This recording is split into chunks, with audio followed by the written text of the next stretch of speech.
আসসালামু আলাইকুম রহমতুল্লাহ।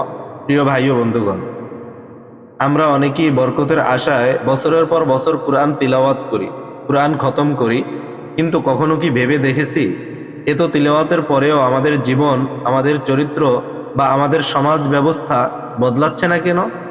কেন আমাদের এই ইবাদতের সেই স্বাদ নেই যা সাহাবায়ে কেরামদের ছিল? এর উত্তর লুকিয়ে আছে পবিত্র কোরআনের পরিচয় এবং আমাদের পড়ার পদ্ধতির মাঝে। মহান আল্লাহ সুবহানাহু ওয়া তাআলা সূরাতুল বাকারার 185 নং আয়াতের ভিতরে কুরআনের উদ্দেশ্য পরিষ্কার করে দিয়েছেন। মহান আল্লাহ তাআলা বলেন, শাহরু রমাদানাল্লাযী উনজিলা ফীহিল কুরআন হুদাল লিন-নাস ওয়া বায়্যিনাতিন মিনাল হুদা ওয়াল ফুরকান। অর্থাৎ রমজান মাসই হলো সেই মাস যাতে নাজিল করা হয়েছে আল কুরআন, যা মানুষের জন্য হেদায়েত বা পথ প্রদর্শক এবং সৎ পথের স্পষ্ট নিদর্শন ও সত্য মিথ্যার পার্থক্যকারী রূপে। এই আয়াত থেকে আমাদের জন্য তিনটি বিশেষ শিক্ষা রয়েছে। প্রথমত, কুরআন হলো হুদাল্লিন নাস তথা গোটা মানব জাতির জন্য জীবন চলার গাইড।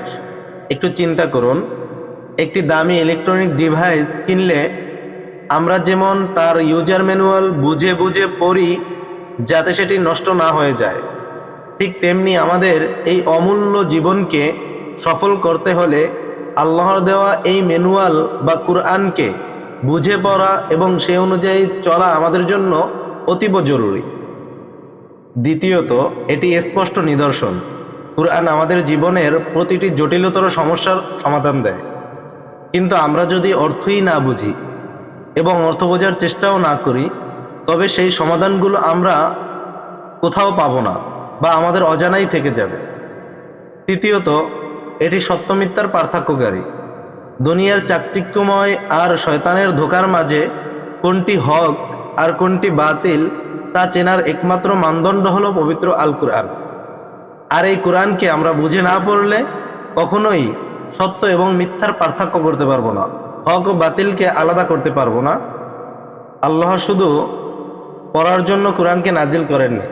সূরা মুহাম্মাদের 24 নং আয়াতের ভিতরে আল্লাহ আমাদেরকে প্রশ্ন করে বলেন, আফালা ইয়াতাদাব্বারুনাল কুরআন আম আলা কুলুবিহিম আকফালুহা। তবে কি তারা কুরআন নিয়ে গভীর চিন্তা ভাবনা করে না, নাকি তাদের অন্তরে তালা লেগে গেছে?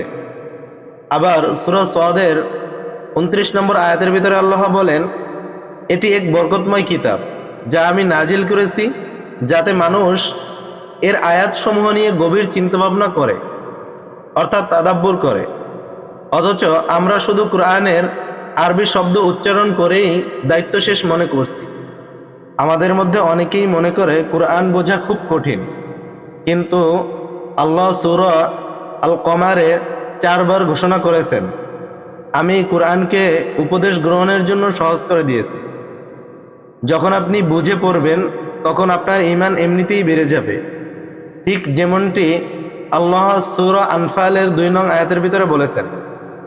প্রিয় ভাই ও বন্ধুগণ, তিলাওয়াত করলে প্রতি অক্ষরে 10 নেকি পাওয়া যায় সত্য, কিন্তু কুরআন যখন আপনি বুঝে পড়বেন তখন সেটি আপনার পুরো দুনিয়া ও আখেরাত বদলে দিবে।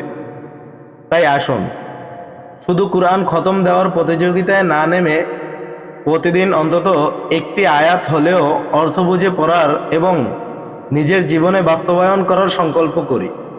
আল্লাহ আমাদের সবাইকে কুরআনের প্রকৃত আলোয় আলোকিত হওয়ার তৌফিক দান করুন। রব্বানা ওয়া তাকাব্বাল দুআ ওয়া আখির দাওয়াহুম আনিল হামদুলিল্লাহি রাব্বিল আলামিন ওয়া সালামুন আলাল মুরসালিন ওয়াল হামদুলিল্লাহি রাব্বিল আলামিন।